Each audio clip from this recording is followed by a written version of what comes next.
बिस्मिल्लाहिर्रहमानिर्रहीम, अस्सलाम वालेकुम। खैर इसमें आतिफ वक्कास और ये थर्ड लेक्चर है हमारी लेक्चर सीरीज़ का, जिसमें हमने बेसिक कॉन्सेप्ट्स फिज़िक्स के अंडरस्टैंड करना स्टार्ट किए हैं। आज मैं सप्लीमेंट्री यूनिट्स को आगे बढ़ाऊंगा। लास्ट टाइम हमने बेस यूनिट्स की बात की थी। 7 बेस यूनिट्स हैं और फिर 2 यूनिट्स ऐसे हैं जो कि सप्लीमेंट्री यूनिट्स कहलाते हैं। तो उस पर हमने बात की थी। पहले हमने प्लेन एंगल डिस्कस किया था कि प्लेन एंगल क्या होता है, आर्क लेंथ और रेडियस का रेशो होता है। तो किसी भी सर्कल का कोई भी 2 पॉइंट्स, फॉर एग्जांपल ये पॉइंट ए है और ये पॉइंट बी है, तो इस आर्क की लेंथ को अगर आप रेडियस के ऊपर डिवाइड करते हैं तो इससे जो क्वांटिटी हमें मिलती है उसे प्लेन एंगल कहते हैं और इसके लिए आमतौर पर सिंबल थीटा यूज़ होता है। तो अगर मैं आर्क ए बी आर्क को डिवाइड कर दूं इस सर्कल के रेडियस के ऊपर, तो मुझे जो क्वांटिटी मिलती है उसे प्लेन एंगल कहते हैं। लेकिन इसके लिए SI यूनिट जो यूज़ होता है दैट इज़ रेडियन। तो ये जो भी रिज़ल्ट देगा इस रेशो का नाम हम रेडियन रखेंगे। लेकिन ये रेशो जब 1 की इक्वल हो जाएगी, यानी ये आर्क की जो लेंथ है और ये जो रेडियस है ये दोनों आपस में सेम हो जाएं, यानी arc A B that becomes equal to R in length, then हम ये दावा कर सकते हैं कि जो थीटा है that would be R divided by R, क्योंकि अब दोनों आपस में सेम हैं। सो यहाँ से जो भी मिलेगा that would be 1 radian, that is the SI unit for measuring plane angle. आगे जाकर हम 5th चैप्टर में मज़ीद इसको यूज़ करेंगे, क्योंकि वहाँ पर एंगुलर मोशंस हैं। एंगुलर डिस्प्लेसमेंट का यूनिट भी रेडियन ही है। लेकिन ये बात आपको मालूम होनी चाहिए कि प्लेन एंगल की कोई डायमेंशंस नहीं होती, क्योंकि ऊपर भी लेंथ है नीचे भी लेंथ है, तो इन दोनों के यूनिट्स कैंसिल हो जाते हैं, इसलिए इसकी डायमेंशंस नहीं होती। लेकिन इसका ऐसा यूनिट मौजूद है, इसलिए इनको सप्लीमेंट्री यूनिट्स में रखा गया है। फिर हमने डिस्कस किया था कि किस तरह रेडियन से डिग्री में कन्वर्ट करते हैं, वो लास्ट लेक्चर में हमने ऑलरेडी किया है। तो अब हम दूसरे मतलब एक यूनिट की बात करेंगे। सप्लीमेंट्री यूनिट्स 2 हैं, एक उसमें ये रेडियन है और दूसरा जो है वो स्टीरेडियन है। लेकिन वो किस चीज़ का यूनिट है, थोड़ा इस पे बात कर लेते हैं। स्टीरेडियन जो है वो सॉलिड एंगल का यूनिट है। तो सॉलिड एंगल क्या होता है? Solid angle is the ratio of surface area to square of radius of that sphere. ये फॉर एग्जांपल कोई स्फेयर है, कोई बैलून है और उस पे आप एक रीजन मार्क कर लेते हैं, एक सरफेस आप उस पे मार्क कर लेते हैं और उस सरफेस का जो एरिया है, लेट्स सपोज ये वो सरफेस है जिसका एरिया मैं ले लेता हूँ ए, इसको मैं SA लिख लेता हूँ, जिससे हम ये SA का मतलब होगा सरफेस एरिया और रेडियस उसी तरह R मौजूद है। अब ये स्फीयर है, इस टाइम उस टाइम लास्ट टाइम मैंने इसको सर्कल के तौर पे यूज़ किया है। अब आप इसको एक स्फेरिकल शेप्ड यानी बैलून या कोई इस तरह बाल की तरह समझें। तो इसके ऊपर एक रीजन मैंने मार्क किया, जैसे तरबूज के ऊपर आप एक सर्कल बना देते हैं। अब उस सर्कल का एरिया जो है that is the area of that surface, और वो सरफेस जो है उसको अगर R के स्क्वायर पे डिवाइड किया जाए, मतलब ज़ाहिरी बात है वो जो भी स्फीयर आपने एज्यूम किया है, तरबूज है या जो भी है, उसका एक रेडियस है, तो उसके रेडियस का स्क्वायर यानी इन दोनों के रेशो को सॉलिड एंगल कहा जाता है।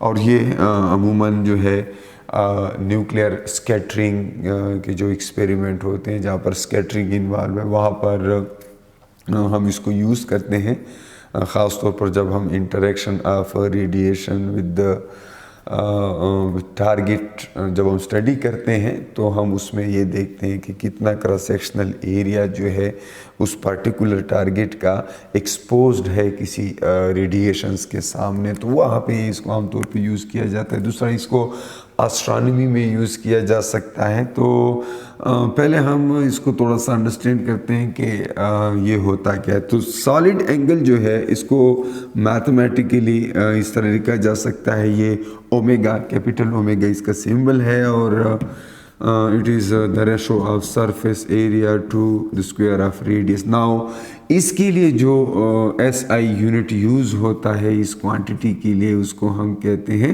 स्क्वायर रेडियन या स्टी रेडियन। इसको मैं पूरा लिख लेता हूँ, स्टी रेडियन, इसको स्क्वायर रेडियन भी कहा जाता है।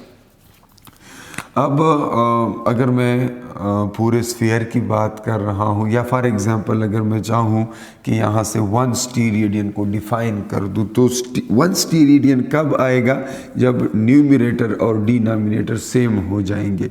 तो ऐसा कैसे हो सकता है? मैं यूँ कर लूँगा कि उस स्फीयर का जो रेडियस है उसका स्क्वायर फाइंड कर लूँगा। फॉर एग्जांपल इसका 1 2 3 4 5, ये 5 यूनिट्स है, तो इसका स्क्वायर आ जाएगा 25 आ जाएगा। फिर मैं क्या कर लूँगा, उस स्फीयर के ऊपर 25 स्क्वायर यूनिट का एक एरिया मार्क कर लूँगा। तो वो एरिया जो है अगर 25 हो जाए, यानी ये जो एरिया है ये उसी स्क्वायर यूनिट में मैं कैलकुलेट कर लूँ और ये इक्वल हो जाए रेडियस के स्क्वायर के, तो फिर ऊपर भी 25 आ जाएगा, नीचे भी 25 आ जाएगा, तो यहाँ से हमें 1 मिलेगा। तो यानी 1 स्टीरेडियन की डिफिनीशन क्या हो जाती है यहाँ से? 1 स्टीरेडियन अगर तो सरफेस एरिया और स्क्वायर ऑफ रेडियस आपस में बराबर हो जाए तो फिर उस सॉलिड एंगल को हम क्या कहते हैं? 1 स्टीरेडियन कहते हैं।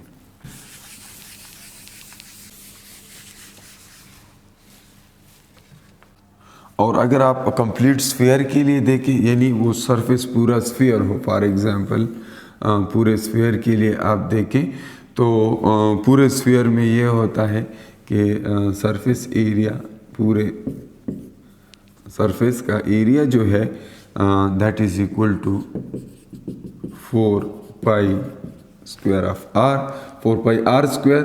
और अगर आप इस फार्मूला के अंदर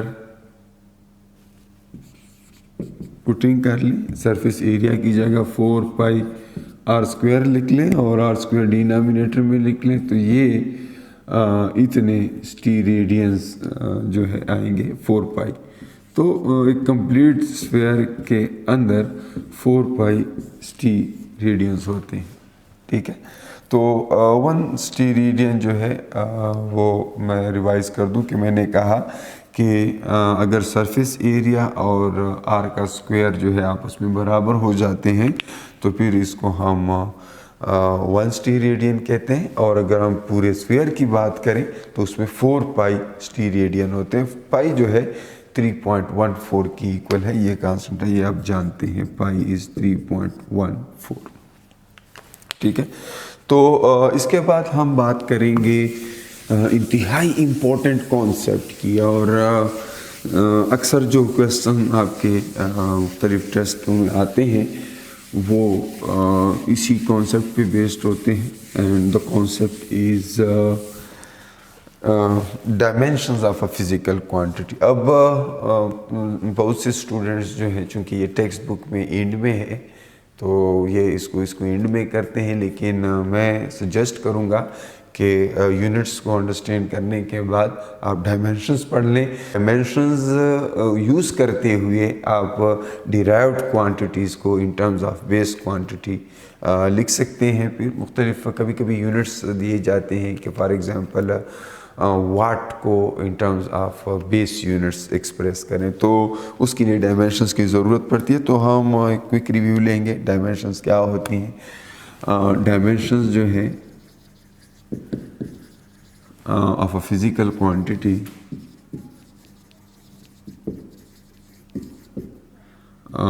कोई एक फिजिकल क्वांटिटी है, उसकी डायमेंशंस का मतलब होता है expression in terms of base quantities. किसी चीज़ को in terms of base quantity express करना, that is called dimensions. And conventionally लिखा कैसे जाता है?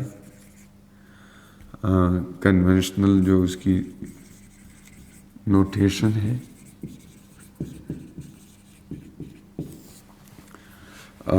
दैट इज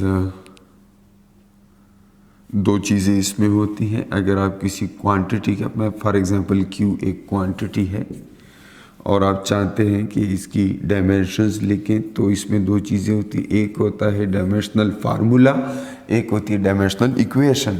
तो मैं इसकी डायमेंशनल इक्वेशन लिख रहा हूँ और मुझे नहीं पता कि उस फिज़िकल क्वांटिटी में क्या क्या है, मैं एक जनरल फिज़िकल क्वांटिटी लिख रहा हूँ। तो यहाँ पर हम m, इसके ऊपर a कोई पावर आ सकती है, ठीक है, L उसके ऊपर भी, जितनी भी हमारी बेस क्वांटिटीज़ हैं सबको हमने एक नाम असाइन किया हुआ है। फॉर एग्जांपल यहाँ पर मैं पहले लिस्ट लिख लूँ, फिर उसकी तरफ जाते हैं। मास के लिए हम कैपिटल M, लेंथ के लिए कैपिटल L, टाइम के लिए कैपिटल T, टेम्परेचर के लिए केल्विन भी यूज़ किया जाता है और थीटा भी यूज़ किया जाता है।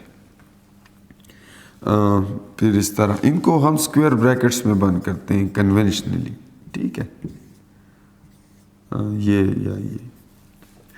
फिर इस तरह इलेक्ट्रिक करंट है तो उसके लिए हम यूज़ करते हैं या एम्पियर्स यूज़ किए जाते हैं या आई यूज़ किया जाता है। फिर इस तरह इंटेंसिटी है ऑफ लाइट, तो उसके लिए J यूज़ किया जाता है। और and finally mole, amount of substance, so उसके लिए N यूज़ किया जा सकता है। लेकिन आप मोस्टली मैकेनिक्स में आपका वास्ता इन तीन चीज़ों के साथ पड़ेगा। तो डायमेंशंस का मतलब ये है कि ज़ाहिर है हर फिज़िकल क्वांटिटी जो है उसको इन टर्म्स ऑफ बेस क्वांटिटी लिखा जा सकता है। तो फिर हर फिज़िकल क्वांटिटी की कोई ना कोई डायमेंशंस होंगी कि आप उसको as a product of base quantities लिखेंगे, तो फिर ऑब्वियसली इसकी कुछ ना कुछ डायमेंशंस होंगी, क्योंकि हर बेस क्वांटिटी की डायमेंशंस मौजूद हैं।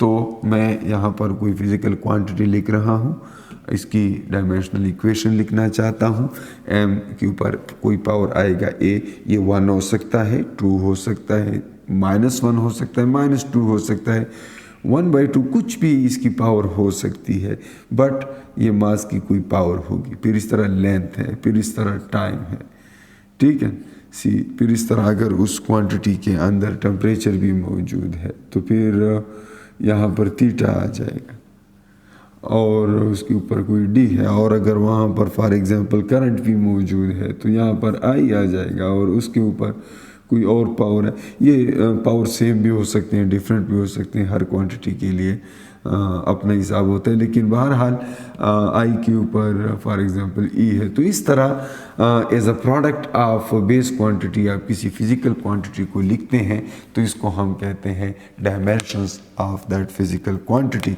So this part is called dimensional formula, dimensional formula. जबकि एज अ होल इसको अगर आप देखें तो इसको कहा जाता है डायमेंशनल इक्वेशन।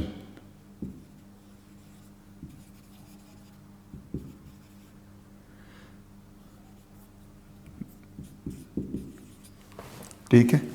अब अगर हम थोड़ा सा इसको आगे लेके जाएं, क्योंकि हमें ये चूँकि इंतहाई इम्पोर्टेंट टॉपिक है problem solving point of view से, मैं इसमें ज़्यादा डिटेल्स में नहीं जा रहा है। कि बहरहाल जो जो इसकी इम्पोर्टेंट चीज़ें हैं वो सारे मैं डिस्कस करूँगा, ख़ास तौर पर जो हमारे प्रॉब्लम सॉल्विंग में या MCQs के सोल्यूशन में हेल्प दे सकते हैं। सो अभी हम ये देखेंगे कि किसी फिज़िकल क्वांटिटी की डायमेंशंस निकालेंगे कैसे। उसके मैं कुछ स्टेप्स बताऊंगा, बाकी आप खुद प्रैक्टिस करेंगे, क्योंकि मैं ज़्यादा लेंथी वीडियो नहीं बनाना चाहूँगा। सो क्या स्टेप्स होंगे? सबसे पहले तो कोई भी फिज़िकल क्वांटिटी है और आप चाहते हैं कि उसके डायमेंशंस लिखूँ, तो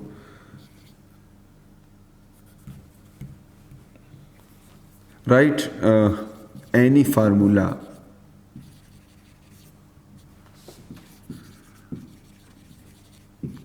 you remember about the quantity.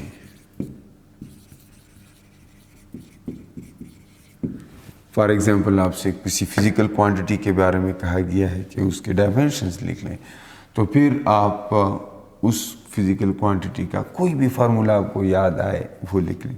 Let's suppose वो आपसे कह देते हैं कि जी एनर्जी के डायमेंशंस लिखो, तो फिर आप यहाँ पर एनर्जी का कोई फार्मूला लिखेंगे। अब आप सोचेंगे, आपको जो भी फार्मूला याद आता है आप वो वाला लिखेंगे।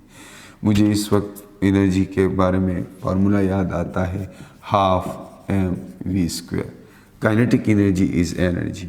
आपको हो सकता है ये याद आ जाए mgh, या कोई कहता है कि नहीं जी E = mc²।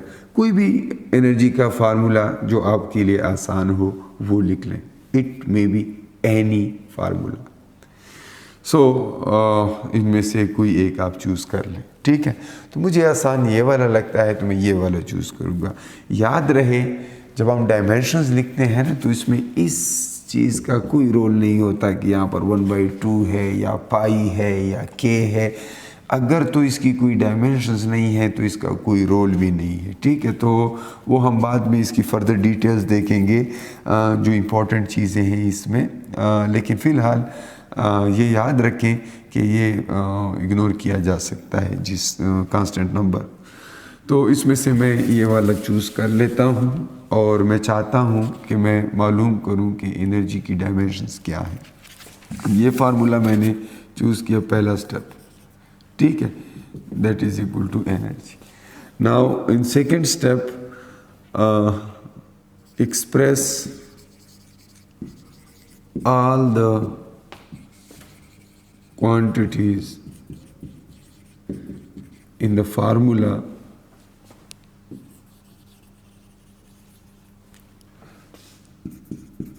in terms of base quantities. For example, यहाँ पर मास है ना, तो मास को उसी तरह ही लिखी क्योंकि ये ऑलरेडी बेस क्वांटिटी है। लेकिन जी क्या है, ये दो क्वांटिटीज़ और क्वांटिटीज़ से बना है। ये एक्सेलरेशन है और एक्सेलरेशन होता है वेलोसिटी डिवाइडेड बाय टाइम, तो इसको मैंने वेलोसिटी बाय टाइम लिखा। हाइट उसी तरह, डिस्टेंस है तो इसकी जगह लेंथ लिखा l, ठीक है। इसको स्मॉल l लिखें, कैपिटल L लिखें, वो बाद में हम जब इसको डायमेंशंस की फॉर्म में लिखेंगे ना तब मैं चेंज करूँगा। फिलहाल आप उसके लिए L लिख लें ताकि आपको पता चले कि ये हाइट एक लेंथ है, ठीक है। अब जी में यहाँ पर फिर हम देखेंगे कि इसमें कोई और डिराइव क्वांटिटी तो नहीं है, तो यहाँ पर वेलोसिटी जो है ये बेस क्वांटिटी नहीं है, तो इससे भी जान छुड़ाना चाहिए। तो m, l और t को एक साइड पे कर लें और ये जो वेलोसिटी है इसकी जगह लेंथ बाय टाइम लिखें, क्योंकि आप जानते हैं कि वेलोसिटी डिस्टेंस बाय टाइम है। तो ऊपर लेंथ आ गया है, नीचे टाइम आ गया है। इसको दोबारा आप रीअरेंज कर लें तो आपको क्या मिलता है, एनर्जी का जो फार्मूला हाथ लगता है that is ml² divided by t²। इन सब को कैपिटल में लिखो और स्क्वायर ब्रैकेट्स में बंद करो तो आपके पास जो फाइनल एक्सप्रेशन आ जाती है इसकी, that is M L square T, जब ऊपर जाएगा तो -2 हो जाएगा। इस तरीके से आप एनर्जी के डायमेंशंस निकाल सकते हैं। फिर आप कोई और फिज़िकल क्वांटिटी उठा सकते हैं। फॉर एग्जांपल आप पावर की बात करें तो पावर का मतलब है work done per unit time. मैं इसको एक और एग्जांपल के लिए करता हूँ ताकि आपके लिए आसानी हो। पावर का जो फार्मूला है that is work divided by time. तो वर्क जो है ऑब्वियसली ये फोर्स और डिस्प्लेसमेंट का प्रोडक्ट है और नीचे टाइम है। तो इसमें फोर्स जो है, डिस्प्लेसमेंट तो लेंथ है, चलो इसके लिए मैंने लेंथ लिख लिया, डिस्प्लेस टाइम उसी तरह टाइम है।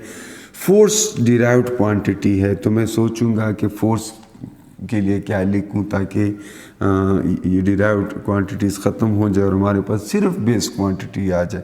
तो मुझे एम ए फार्मूला याद आया, मैंने लिख लिया, लेकिन ए मुसीबत फिर एक डिराइव्ड क्वांटिटी है और फिर इसको तब तक आप सिंप्लीफाई करते जाएंगे जब तक सारी बेस क्वांटिटीज़ ना हो जाएं।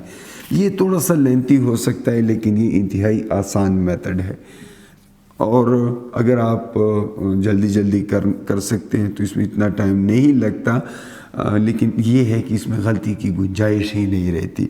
तो एक्सेलरेशन की जगह लेंथ